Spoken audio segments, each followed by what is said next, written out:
तो दोस्तों, आज मैं एक्सप्लेन करने वाला हूँ एक काफ़ी बेहतरीन Tamil language horror supernatural film को, जिसका नाम है 7G। मूवी काफ़ी इंटरेस्टिंग है, काफ़ी बढ़िया है। इसकी IMDb रेटिंग है 6.6 स्टार्स आउट ऑफ 10। इसके अंदर ब्लैक मैजिक है, पूरी डॉल है आँख में। तो चलते हैं सीधा वीडियो में। तो कहानी की शुरुआत होती है चेन्नई को दिखाते हुए, जहाँ पर हम नोटिस करते हैं राजीव, उसकी बीवी वर्षा और बेटे राहुल को। राजीव ने कुछ ही समय पहले एक नया अपार्टमेंट खरीदा है, जिसमें शायद आज वह अपने परिवार के साथ शिफ्ट होता है। यह जो अपार्टमेंट है, इसका नाम है 7G मंजुला हाउस। वर्षा को यह अपार्टमेंट बहुत अच्छा लगता है और यहाँ पर आकर बहुत ही खुश है। वो अपने पड़ोसन गीता और उसके हस्बैंड को विजिट करके अपने बारे में बताती है और थोड़ी बहुत बात करती है। जब अब शाम को लोग अपने दोस्तों के लिए एक पार्टी भी रखते हैं, जिसमें निशा नाम की एक लड़की आती है, जो कि राजीव के साथ ही काम करती है। लेकिन दिक्कत यह है कि वो उसके पीछे पागल है और उसे किसी भी हाल में पाना चाहता है। वो शादीशुदा है, इससे उसे कोई फर्क नहीं पड़ता। वो वर्षा से इतनी नफरत करती है और उन लोगों से की कोशिश इससे जरा भी झेली नहीं जाती। खैर, वो यहाँ पर पार्टी में राजीव पर थोड़ा बहुत फ्लर्ट भी करते हैं, लेकिन वो अपनी वाइफ के लिए पूरी तरह से लॉयल है। खैर, और थोड़ी देर के बाद में ही निशा बहाना लेकर राहुल के साथ घर के अंदर आती है, जो कि उसके बाल निकाल कर एक वुडू डॉल में लाकर कोई रिचुअल को परफॉर्म करती है और उस वुडू डॉल को किचन में एटिक में छुपा देती है। वर्षा भी यहाँ पर आ जाती है और निशा अब तक अपना काम करके निकल गई थी। हालांकि वर्षा किचन में रखी हुई उस चेयर को देखकर कुछ अजीब सा महसूस कर लेती है, जिस पर निशा ने चढ़कर वो एटिक खोला था। अब हम निशा को बाहर घर की नेम प्लेट के ऊपर भी कुछ लगाता हुआ देख पाते हैं और गीता यानी कि उनके पड़ोसन ये देखकर कुछ गलत फील कर लेती है और डर कर अंदर चली जाती है। खैर, अगले दिन राजीव ऑफिस जाता है, जिसे खुशखबरी मिलती है कि उसे सीनियर मैनेजर बना दिया गया, जिससे कि वो काफ़ी खुश होता है। घर आकर वर्षा को ये बात बताता है, वो भी काफ़ी एक्साइटेड हो जाती है। तभी हम निशा को देख पाते हैं, जो कि अपने घर पर राजीव की फोटो के आगे काला जादू कर रही थी। खैर, अगले दिन राजीव अपनी ट्रेनिंग के लिए दूसरे शहर चला जाता है। तब तक वर्षा घर पर अकेली ही रहने वाली है। अब वो नीचे गार्ड से मिलती है और उससे पूछती है कि 7th फ्लोर पर गीता और उसके परिवार के अलावा कोई रहता है क्या, जिस पर वो ये कहता है कि एक परिवार रहा करता था, लेकिन वो कोविड के टाइम यहाँ से चले गए। और इसी बीच टीवी फिक्स करने वाले लोग घर पर आते हैं, जिनसे वो मेन डोर पर उसके और राजीव के नाम का हाउस बोर्ड लगाने के लिए कहते हैं। लेकिन होता ही है कि वहाँ पर ड्रिल नहीं होती, उल्टा वो जो ड्रिलर होता है वही टूट जाता है, जो कि बहुत ही शॉकिंग बात है। एनीवेज, तभी वर्षा को घर का बाकी काम करते हुए दिखाया जाता है। इस बीच हाउस ओनर राकेश घर के कागज देने के लिए आता है, क्योंकि उससे थोड़ा बहुत फ्लर्ट करता है, लेकिन वो उसे बिल्कुल भी एंटरटेन नहीं करती। खैर, अब राकेश के जाने के बाद में वो टीवी का खाली बक्सा उसी एटिक में रखने जाती है, जहाँ पर निशा ने वो डॉल रखी थी। तभी हम उस डॉल को गिरता हुआ देखते हैं। हालांकि ये डॉल दिखने में पहली वाली से काफ़ी अलग लग रही थी, जो कि गिरते ही एक काले धुएं में बदलकर यहाँ वहाँ घूमने लगता है। और अपने घर पर गीता उसे सेंस भी कर लेती, यानी कि उनके पड़ोसन ने सेंस कर लिया था कि वहाँ कुछ गड़बड़ हो चुकी है। खैर, अब वो काला धुआं वापस से एटक में चला जाता है, जो कि काले साय का इंसानी रूप ले लेता है। गीता वो यहाँ पर आकर वर्षा को उस साय के बारे में बताने की कोशिश करते हैं, लेकिन वो और गीता का हस्बैंड समझ नहीं पाते कि आखिर वो बोलना क्या चाहती है। गीता अपने पति से कहती है कि वो मासूम है और उसे उसकी हेल्प करनी चाहिए। सब जानते हुए चुप नहीं रहना चाहिए। इस पर वो ये कहता है कि ये उनकी दिक्कत नहीं है और वो बीच में नहीं आएंगे, वर्षा खुद सब कुछ देख लेगी। अब शाम को वर्षा राजीव से बात करती है, जो कि उसे राकेश के आने के बारे में बताती है। इस पर वो बोलता है कि उसकी तो राकेश से पहले ही बात हो गई थी, तो वो यहाँ पर क्यों आया था। और ये बात वर्षा को भी काफ़ी अजीब लगती है। अब रात को जब वो सो रही होती है, तभी अचानक से टीवी ऑन हो जाता है, जिसकी आवाज़ से वो बाहर जाती है। उसे वहाँ पर राहुल मिलता है, जो टीवी बंद करके उसे सोने के लिए जाते हैं।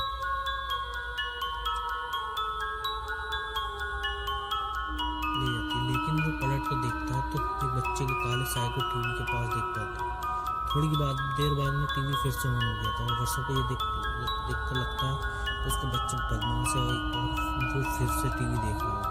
लेकिन वो तो साइड में सोया हुआ था। वो टीवी बंद करने बाहर आती है और सोच में पड़ जाती है कि ये टीवी अपने आप ऑन कैसे हुआ। खैर, अब वो वापस रूम में जाने लगती है तो एक टॉय अपने आप आवाज़ करने लगता है, जिसे वो साइड में फेंक देती है। लेकिन हम उस टॉय को अपने आप ही हवा में लेविटेट हो यानी कि उड़ता हुआ देख पाते हैं।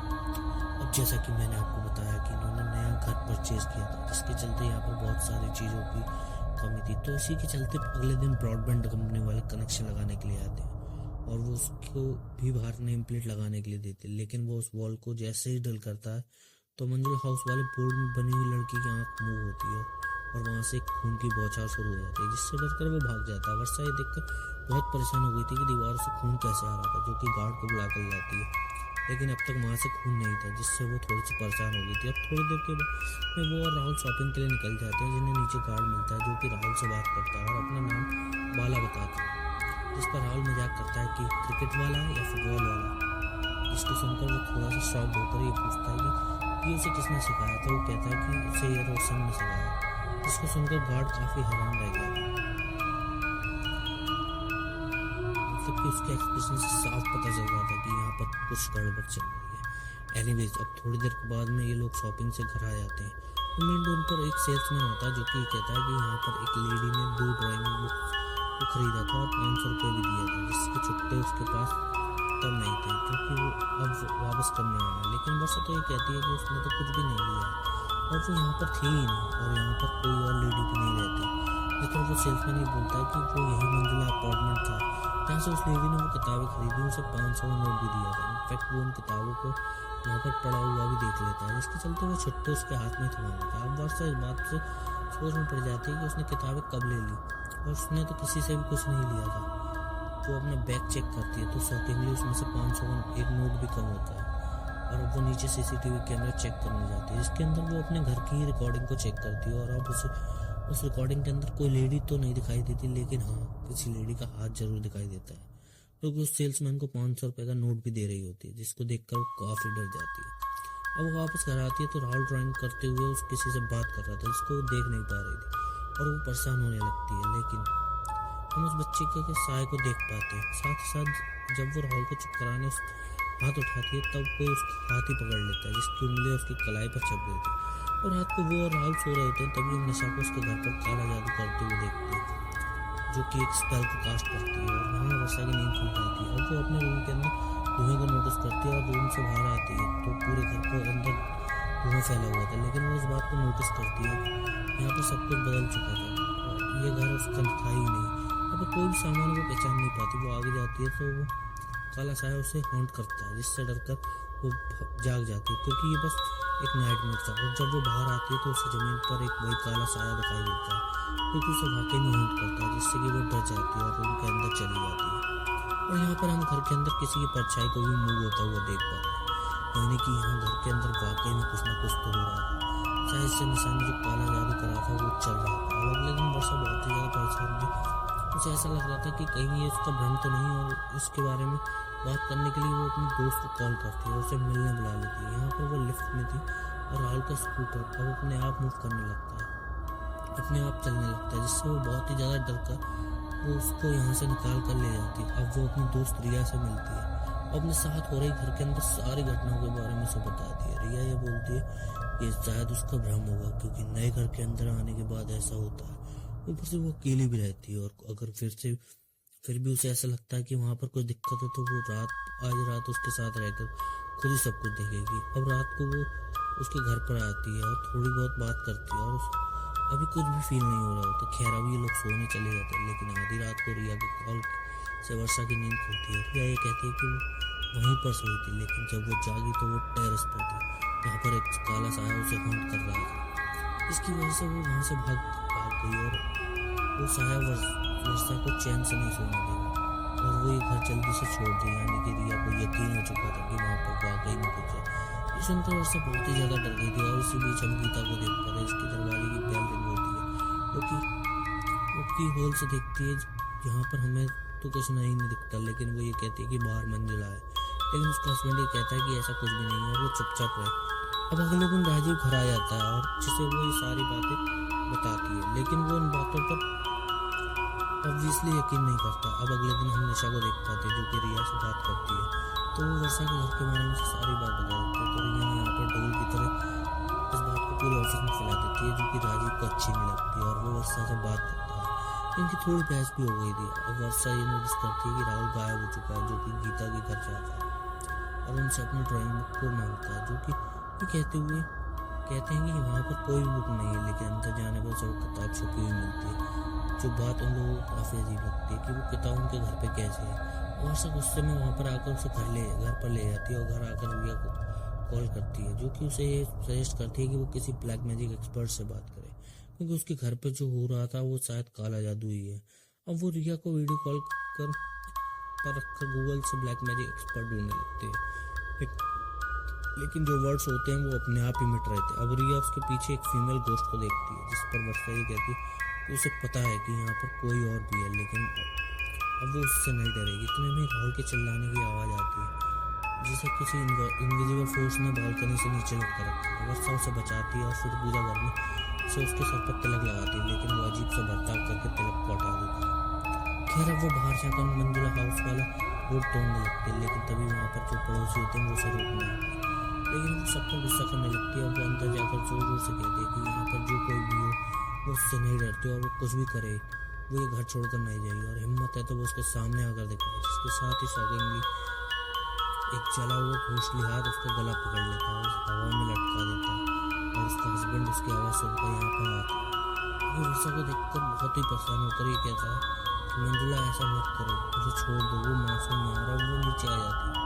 वैसे तभी गीता से ये कहती है कि उन्होंने मंजुला सब कहा, मतलब कि वो सब जानते थे लेकिन वो फिर भी चुप रहे, तो यहाँ पर ऐसी कैसी बात है ये और अगर उनकी खुद की बेटी के साथ ऐसा होता तो वो क्या करते। इस पर वो कहते हैं कि ऐसा नहीं है। खैर अब गीता और उसका पति मंजुला को बुलाते हैं, तो वहाँ पर उसकी और उसके बेटे की स्पिरिट सामने आ जाती है, यानी कि अब तक यहाँ पर जिनकी भी स्पिरिट थी वो कालसा है, किसी और के नहीं बल्कि मंजुला और उसके बेटे के थे। अब गीता और उसका पति ये कहते हैं कि वो मर चुकी है और उसे ये घर छोड़ना पड़ा है, क्योंकि अब ये घर वर्षा का है। जिस पर मंजुला ये कहती है कि वो इस बात को अच्छी तरह जानती है, और जब नियति तय ही थी तो वो इस घर से बंद क्यों गई। और अब वो अपनी कहानी बताने लगती कि आखिर उस दिन क्या हुआ था और वो यहाँ पर ऐसे कैसे बन गई। हम देख पाते हैं कि मंजुला अपने बेटे रोशन के साथ यहाँ पर रहा करती थी। वो दोनों बहुत ही ज़्यादा खुश थे, जिन्हें पूरी बिल्डिंग पसंद किया करती थी। अब तभी मंजुला शॉकिंगली एक बात बताती है कि उसका भाई कोई और नहीं बल्कि राकेश ही था। जी हाँ, वही राकेश जो कि स्टार्टिंग में आकर वर्षा के साथ फ्लर्ट कर रहा था, और उसने उसे फ्लैट के डॉक्यूमेंट भी दिए थे। वो ये बताती है कि उनके पिता के स्वर्गवास से पहले उन्होंने अपनी पूरी प्रॉपर्टी राकेश को दे दी थी और मंजुला के हाथ बस ये कर लगा था, लेकिन हुआ ये कि राकेश ने जुए में अपने हिस्से का सब कुछ गवा दिया, और वो मंजुला से एक घर लेने आता है, लेकिन वो इसके लिए मना कर देती है क्योंकि उसके पास बस यही एक चीज़ थी। राकेश को ये बात जरा भी अच्छी नहीं लगती, क्योंकि उस पर कर्जा होता और उसे ये घर कैसे भी चाहिए था। और राकेश को जिन लोगों को पैसे देने थे वो उसे आकर परेशान किया करते और उसकी बीवी के साथ गलत काम करने की धमकी भी देते थे। वो उससे परेशान होकर अपनी जान दे देने जाता है, लेकिन उसके दो दोस्त उसको रोक लेते हैं और मंजुला को धमकाने के लिए कहते हैं। अब राकेश और उसके दोस्त जो होते हैं वो इसी अपार्टमेंट में आकर मंजुला के सामने ही रोशन को नाइफ पॉइंट पर रखकर उससे घर के पेपर्स के ऊपर साइन लेते हैं, लेकिन वो तब भी यही कहती है कि वो इस घर को कैसे भी नहीं छोड़ेगी। तो अब उसके दोनों दोस्तों से पकड़कर जबरदस्ती शराब पिलाते हैं और राकेश भी रोशन को दूर फेंक देता है, जिससे कि उसके सिर पर गहरी चोट आ गई थी। तभी वो गैस सिलेंडर को हॉल में लेकर आता है, उसकी गैस को ऑन कर देता है, जिसके बाद वो बाहर जाकर अंदर लाइटर को फेंक देता है, जैसे कि मंजुला और रोशन तड़प तड़प कर जिंदा जलकर अपना दम तोड़ देते हैं। अब आपको समझ में आया होगा कि क्यों उनका हाथ जला हुआ था या फिर उनकी बॉडी ऐसी क्यों थी। तभी मंजुला की आत्मा ये कहती है कि वो अपने दोषियों को सजा नहीं दिलवा पाई, क्योंकि उसकी साइड से कोई कोर्ट में नहीं जा पाया, कोई सबूत नहीं मिला, ना ही कोई सबूत दे सकता था। तो उसने खुद ही इस घर से खुद की आत्मा को जोड़ दिया था, ताकि वो यहाँ से अपना बदला लेने के बाद ही जाएगी। अब एक रोज होता ही है कि राकेश का ही फ्रेंड राजी, यानी कि वर्षा का पति, उसके लिए वो अपार्टमेंट रेडी करवा रहा था कि तभी मंजुला की आत्मा से पकड़कर वैसे ही जबरदस्ती ढेर सारी शराब पिलाती है, जैसे कि उसने उसे पिलाई थी, और फिर वो उसे बालकनी से नीचे फेंक देती है। राकेश को चोट आती है और वो नोटिस कर लेता है कि यहाँ पर अभी तक मंजुला की आत्मा, जिससे कि वो बहुत ही ज़्यादा परेशान हो जाता है। एंड ऑब्वियसली बात ये है कि इस तरह से तो यहाँ पर अपार्टमेंट की डील भी कैंसिल हो सकती थी। अब वो मोक्षा नाम के एक तांत्रिक से हेल्प मांगता है, जो कि यहाँ पर आकर एक मंजुला की आत्मा को एक वुडू डॉल में कैद कर देता है और उसे इसी एटिक के अंदर छुपा कर रखता है। वो ये भी बोलता है कि चाहे कुछ भी हो जाए वो डॉल खोलनी नहीं चाहिए, नहीं तो वो भी इसको रोक नहीं पाएगा और ना ही उसे बचा पाएगा, क्योंकि ऐसी आत्मा है जो कि कैद होने के बाद आज़ाद हो जाती है, वो बहुत ही ज़्यादा शक्तिशाली होती है। और ये भी बोलता है कि अगले 6 दिन में ब्लड मून की रात है, तो तो अपने आप वैनिश हो जाएगी। लेकिन हम जानते हैं कि इससे पहले ही गलती से वर्षा से वो डॉल नीचे गिर गई थी, यानी कि ये वो डॉल नहीं थी जिसके ऊपर काला जादू निशाने किया था। यानी कि सारी चीज़ें उसकी वजह से नहीं हो रही थी, बल्कि यहाँ पर रीज़न कुछ और ही थे। अब ऑब्वियस सी बात है, जैसे ही ये डॉल गिरती है तो उसे बंद करने वाला धागा जो था वो टूट गया था और अब मंजुला भी आ जाती। तभी वर्षा उससे कहती है कि तो वो अपने बदले के लिए उसके बेटे को क्यों मारना चाहती है, जिस पर वो ये कहती है कि वो उसे मान नहीं रही थी। और तभी हम देख पाते हैं कि राहुल असल में गलती से स्लिप होकर बालकनी से लटक गया था, जिसको बचाने के लिए उसने उसे पकड़ा था। लेकिन सबको ऐसा लगा कि वो उसे मारना चाहती है। अब वर्षा उसका एहसान मानती है और ये कहती है कि खुद के साथ ऐसा होने पर खुद भी शांत नहीं रह सकती थी। तो मंजुला अपना बदला ले ली, क्योंकि अब जब उसकी आत्मा को शांति मिलेगी तभी वह अपने परिवार के साथ यहाँ पर सुकून से रह पाएगी। और उसने उस पर एहसान किया है तो वो उसका साथ जरूर देगी। खैर अब तक राजीव भी घर आ जाता तो गीता और उसका हस्बैंड अपने घर चले गए। वहीं मंजुला भी अब गायब हो जाती। घर आने के बाद वो वर्षा पर गुस्सा करता है कि ऑफिस में उल्टी सीधी बातें फैल गई हैं और वो उस पर हाथ उठाने वाला था। लेकिन तभी मंजुला और रोशन उसके सामने आकर ये कहते हैं कि ऐसा कभी मत करना, जिन्हें देखकर वो डर कर बेहोश हो जाता है। अब अगले दिन जागने पर ये कहता है कि ये घर सही नहीं है और इन्हें यहाँ से चले जाना चाहिए। इस बार वर्षा कहती है कि हाँ ऐसा कुछ नहीं है और सब कुछ राजीव का भ्रम था। वर्षा राजीव को नहाने के लिए भेज देती है और उसके फ़ोन से निशा को टेक्स्ट भी देखती है क्योंकि उसे अपने पास बुला रही थी। लेकिन तभी वो राजीव को उसे शाम को मिलने के लिए बोल देती है। थोड़ी देर के बाद में उसे रिया का कॉल आता है जो कि बताती है कि जब वो निशा के घर गई थी तो उसने वहाँ पर काला जादू वाला सामान देखा था, जिस पर उसे बहुत गुस्सा आता है। तभी वर्षा हैटिक से वुडू डॉल को निकाल कर देखती है और वो मंजुला से उसे सबक सिखाने के लिए कहती है। इसके लिए मंजुला मान गई थी। अब यहाँ पर निशा अपने गुरुजी से ऑनलाइन ब्लैक मैजिक ट्रेनिंग ले रही थी, जो कि असल में एक फ्रॉड है। मतलब कि निशा को कोई भी काला जादू नहीं आता और इसलिए तो उसने बेवकूफ़ी में बेटे के यानी कि राहुल के बाल निकाल कर वुडू डॉल पर टांग दिए थे। यानी कि यहाँ पर निशा जो मन में आ रहा था वो कर रही थी, जिसका ऑब्वियस कोई असर वैसे भी नहीं होता। इवन दो उसके गुरुजी मंजुला के स्पिरिट को देखकर डर से फोन ही काट देता है। अब तभी मंजुला की आत्मा निशा को थप्पड़ मारकर समझाती है कि वो राजीव के साथ जब तक थी तब भी वो उसके साथ गलती करती थी, यानी कि उनका पहले से रिश्ता रहा था। तो ये भी कहती है कि जब उसे वर्षा जैसे अच्छी लड़की मिली है उससे शादी कर ली है तब भी वो उसके साथ गलती करना चाहती है। तो वो ये सब कुछ छोड़ दे, जिससे डर कर निशा आपसे यहाँ पर शहर ही छोड़ने का फैसला कर लेती है। तभी मंजुला उसे एक कॉल करने के लिए बोलती है और एक कॉल होता है मोक्ष को, जिसे वो घर पर बुलाती है, यानी कि वही तांत्रिक जिसने कि मंजुला की आत्मा को बांध दिया था। वो यहाँ पर आता है जिसे मंजुला हॉन्ट करती है, तो वो यहाँ से भागने लगता है, जिसका वो पीछा करती है और एक इलेक्ट्रिसिटी पोल के पास पहुँचते ही एक हाई इलेक्ट्रिसिटी वायर से उसको गला कर देती है, जिससे कि झुलस कर वो पूरी तरह से बस में आता है। इसी बीच हम वर्षा और गीता को बात करते हुए देखते हैं, जहाँ पर गीता उसे ये बताती है मंजुला राकेश की स्टेप सिस्टर थी और वो अपने पिता का ख्याल नहीं रखता था। तो वो मंजुला के साथ रहते थे, लेकिन एक नाटक करके उन्हें कहीं पर ले गया और उनसे पूरी प्रॉपर्टी ले ली। फिर उसके बाद उनका कोई ख्याल नहीं रखता, जिसके बाद भी खत्म हो गए। यानी कि यहाँ पर उसने बहुत ही बड़ा धोखा करा था राकेश। यहाँ पर ना ही एक अच्छा बेटा था ना ही एक अच्छा भाई था। खैर तभी हम राकेश को देखते हैं जो कि अपने दोस्त के साथ पार्टी कर रहा था। उसका दोस्त अपनी कार से घर निकल जाता है, जिसे रास्ते में वर्षा मिलती है जो कि असल में मंजुला थी। वो उसे घर तक लिफ्ट भी देती है और अब वो उसे टॉर्चर करके कार क्रैश करवाकर उसे भी ब्लास्ट कर देती है, जिसके अंदर वो जलकर मारा जाता है। ये वही फ्रेंड था जिसने यहाँ पर राकेश के साथ उसकी हेल्प करी थी, यानी कि मंजुला और उसके बेटे को खत्म करने में। अब अगले दिन राकेश को ये सब पता चलता है और सबको यही लगता है कि वो ड्रिंक एंड ड्राइव कर रहा था, जिसके चलते वो मारा गया। अब थोड़ी देर बाद में उसे वर्षा का मैसेज आता है जो कि उसे मिलने के लिए बुलाती है। एंड ऑब्वियस सी बात है, उसकी गंदी नजर वर्षा पर पहले से ही थी, तो वो उससे मिलने चला जाता है। वो उसे खूब ड्रिंक करवाती है। उसे ये लग रहा था कि आज तो वो लकी हो जाए, जिससे कि वो सो जाता है। और होश में आने के बाद वो अपने सामने मंजुला और रोशन को देखता है, जिनसे डर कर वो अपने घर आ जाता है। अब मंजुला भी उसके पीछे पीछे वहाँ पर आ जाती है, जो कि उससे कहती है अब उसको पता चलेगा कि खुद के घर में जिंदा जलने का दर्द क्या होता है। साथ ही साथ जब कोई भी कोर्ट में जाने वाला नहीं रहेगा तो कैसा फील होगा। तभी वो फाइनली इसी को ब्लास्ट कर देती है, जिसके अंदर उनपर वो मारा जाता है। यानी कि यहाँ पर अब मंजुला का बदला पूरा हो गया था। वो वर्षा और राहुल से विदा लेकर हमेशा के लिए इस फ्लैट को छोड़ कर चले जाती है और राजीव घर आता है, जो कि घर को लेकर काफ़ी परेशान था। लेकिन यहाँ पर वर्षा उसको समझाती है कि अब सब कुछ ठीक हो चुका है और यहाँ पर सुकून से रह सकते हैं। यानी कि फाइनली अब वो इनका घर हो गया और बूम, इसी के साथ में 7G मूवी यहीं पर खत्म हो जाती है। तो दोस्तों ये थी 7G तमिल हॉरर फिल्म की कहानी। उम्मीद करता हूँ आपको पसंद आई होगी। यहाँ पर मैंने ऑलरेडी सारी चीज़ें एक्सप्लेन कर दी है, लेकिन अगर आपको फिर भी कोई डाउट है तो मुझे बता देना। और हाँ, मूवी के स्टार्ट में एटिक के अंदर एक डॉल के साथ साथ दूसरी डॉल भी थी जो कि मंजुला वाली थी। एक डॉल जो कि निशाने रखी थी उसका कोई फ़ायदा नहीं था, वो बिल्कुल फेक थी। तो मंजुला वाली डॉल थी वो रियल थी, और जो निशा वाली डॉल थी वो फेक थी। यानी कि ऑब्वियस सी बात है, उसे तो नहीं पता था कि ये फेक है, लेकिन उसके गुरुजी थे वही फ्रॉड थे। तो यहाँ पर एक काला जादू काम कैसे करता है। उम्मीद करता हूँ आपको यहाँ पर डॉल्स में कंफ्यूजन नहीं होगी।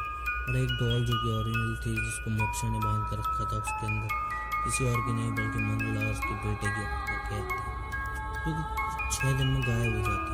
लेकिन हुआ ये कि उससे पहले ही वहाँ पर बसता आ गया। इसके चलते वो डॉल जो थी उसके अंदर से आत्मा आज़ाद हो गई, जिसके चलते उसने अपने सौतेले भाई और उसके दोस्तों से अपना बदला लिया और फाइनली इस घर को छोड़ दिया। तो उम्मीद करता हूँ आपको वीडियो पसंद आई होगी। पसंद आई है तो वीडियो को लाइक कर देना, चैनल के ऊपर नए हैं तो सब्सक्राइब कर लीजिएगा। तो मैं आपको मिलता हूँ अगली वीडियो के साथ, तब तक के लिए